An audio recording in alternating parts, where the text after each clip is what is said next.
Hi. Today I'm going to be talking about intrusive thoughts.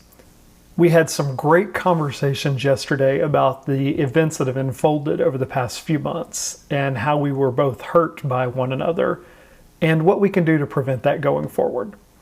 Some of that piggybacks on the rituals and routines I talked about yesterday and making sure we stay present in rituals so they don't become obligations. But honestly, a big part of what I was struggling with yesterday, and still today to some degree, is a very specific intrusive thought. Let's start with a definition from this amazing book called The Intrusive Thoughts Toolkit, written by a cadre of mental health professionals who really know their stuff. Just about everyone has intrusive thoughts. They are uninvited thoughts that jump into the mind and do not seem to be a part of the ongoing flow of intentional thinking. Intrusive thoughts are common, but for most people, they are quickly forgotten and create minimal or no discomfort.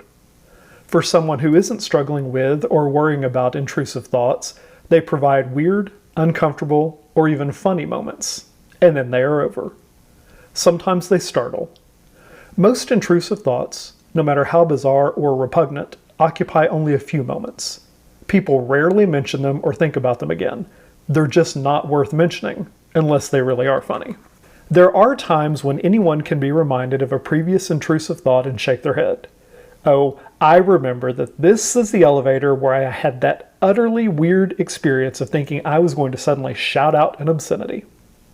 Sometimes, for a while, elevators and thoughts about shouting out obscenities get temporarily stuck to each other. One is associated with the other. It means nothing. The human mind just makes associations like that automatically. The experience, while strange, is unimportant and goes away. An unwanted intrusive thought starts as just an ordinary intrusive thought, weird, funny, or repugnant as it may be. But not wanting the thought, worrying about it, or fighting with it stops it from passing quickly. Chances are you don't want it because you're upset or turned off by the content. But that is just the beginning. Because you worry about it, reject it, and try to push it out of your mind, it pushes back and becomes a recurring thought or image. After a while, it starts to redirect your attention. It starts arriving with a whoosh and feels awful, disgusting, or dreaded. It contains an urgent feeling of needing to get rid of it. The content of many unwanted intrusive thoughts is aggressive, sexual, taboo, anxiety-provoking, or self-derogatory. Your efforts to deal with it become all-encompassing and take up so much time, mental energy, and focus that your quality of life is degraded. Unwanted intrusive thoughts tend to recur repeatedly and seem to increase in intensity over time. Eventually, along with an increase in the frequency and intensity of the thoughts themselves, you might start to doubt and fear your own intentions, morality, self-control, and even sanity. I have this thought stuck in my head. It plays over and over. It's based on something that actually happened, so it's rooted in something rational and not irrational. As an example, an irrational thought that could get stuck in my head is that a hot air balloon is going to crash through my roof and kill me in my sleep. Now, I can't say with 100% certainty that that couldn't possibly happen, but I think we can all agree that it's so unlikely that it's almost impossible. So if that became an intrusive thought, I could see that it's not rational. The thing I'm struggling with is perfectly rational. It's based on a real thing that happened. Twice. No, I'm not going to tell you what it was because it's not entirely my story to tell. And don't make assumptions. Assumption is the mother of all fuck-ups. I won't tell you what it was, but I will tell you what it wasn't. So if you're assuming the thing I'm talking about is an affair, you're wrong. You fucked up. There was no affair. That is not the intrusive thought stuck in my head. But the thing did happen, and I'm having a hard time getting it out of my head. The notion that I, a supposed expert in human behavior, can't trust myself to know what's real and what's not.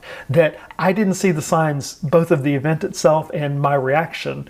Well, that goes right back to my prior work on roles I cast myself and how unbelievably hard I can be on myself. Great to know, but still not much help. So I turned to some worksheets. The The first one I turn to is called Socratic questioning. Thoughts are like a running dialogue in your brain.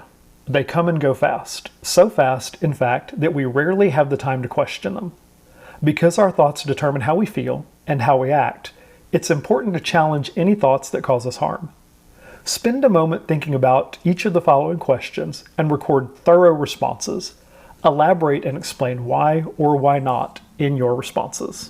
Well, I went through the worksheet exactly as the instructions said to. I talked about what my thought is that I needed to question. What is the evidence for this thought and against it? And I was able to provide evidence both for it and evidence against it, detailed evidence in both directions. Am I basing this thought on facts or feelings? Really, it's both. There are facts in place based on something that happened, and I have feelings of insecurity and sometimes negativistic thinking because the thing that happened hit every single insecurity button that I've got. So it is based on facts and it is based on feelings. Is this thought black and white when really it is more complicated? In this instance, it is a very black and white thing. There is not a complication. It either happened or it didn't. It either will happen again or it won't happen again. Could I be misinterpreting the evidence? Am I making assumptions? I don't think I'm misinterpreting the event as it happened because it was such a very black and white, clear-cut thing. Might other people have different interpretations of the same situation? What are they? I don't think so. I think everybody would interpret this event exactly the same way. I can't guarantee it, but I'm pretty sure. Am I looking at all the evidence or just what supports my thought? Remember when we talked about confirmation bias before? This is what that is getting at. Am I looking at everything or am I only choosing to see things that support this notion and keep this intrusive thought alive? I'm trying to review all of the evidence. So far, all of the evidence actually supports the intrusive thought because it is rational and not irrational. Could my thought be an exaggeration of what's true? Abso-fucking-lutely. I could be projecting based on my own prior experiences. I could be too focused on the facts at the time that I'm not considering all of the other things about the future, that I'm not looking at the facts in a broader context, that I'm unwilling to consider the possibility that these things are limited. So yes, I could absolutely be blowing this up in my mind even beyond what is real and rational. Am I having this thought out of habit or do the facts support it? In this instance, I had not had this specific intrusive thought for a long time, probably a year. So it's not based on a habit, it's based on a recent event. Did someone pass this thought belief to me? If so, are they a reliable source? No, this is based on my own direct observation. Nobody passed this on to me. Nobody planted this in my head. Nobody gave me the evidence. This is my own direct observation. And lastly, is my thought a likely scenario or is it the worst case scenario? And I think it's probably both. I think it's more of a worst case scenario than a likely scenario, but I can't rule out that possibility. So that wasn't particularly helpful. So I turned to another worksheet. What could happen versus what will happen. When you are worried about something, it is easy to imagine the worst thing that could possibly happen. In reality, these worries may never come true. What could happen isn't the same as what will happen. Okay? I'm starting by acknowledging that is absolutely true. Just because something could happen doesn't mean it will happen. I could win the lottery tomorrow. Probably not. I could get struck by lightning. Probably not going to happen. That hot air balloon could come crashing through my roof in the middle of the night and kill me. Probably not going to happen. So just because something could happen, it does not follow that it necessarily will happen. So working through the worksheet, what is something you were worried about? That the event in question could happen again. Thinking about what will happen instead of what could happen can help you worry less. Whenever you start to worry, answer these questions. What are some of the clues that your worry will not come true? So I listed out all of the evidence that this worry is not going to happen. It is not going to come true. This is not based in a guaranteed future. If your worry does not come true, what will probably happen instead? Well, if my worry doesn't come true, I think I'm going to make both of us crazy with this constant obsession about it, this constant need for reassurance about this thing not happening again. Gosh, that's not good. I don't want that. If your worry does come true, how you handle it, will you eventually be okay? Absolutely, I would eventually be okay. How I'd handle it is very clear cut based on what the thing is, but it is very clear cut based on what it is. And yes, I would survive it. I would handle it. My life would go on. There would be, of course, some feelings and some hurt and whatnot, but it's not going to kill me. If the worst case thing happens, I'm not going to die from it. After answering these questions, how has your worry changed? Well, my worry remains basically unchanged, but I feel more confident discussing it rationally. So after all that, the intrusive thought remains. I turned back to the Intrusive Thoughts Toolkit and read something that really resonated. Basically, I'm giving in to the temptation to obsess about a real event, not as a what if, but as a it happened problem, which is true. It happened.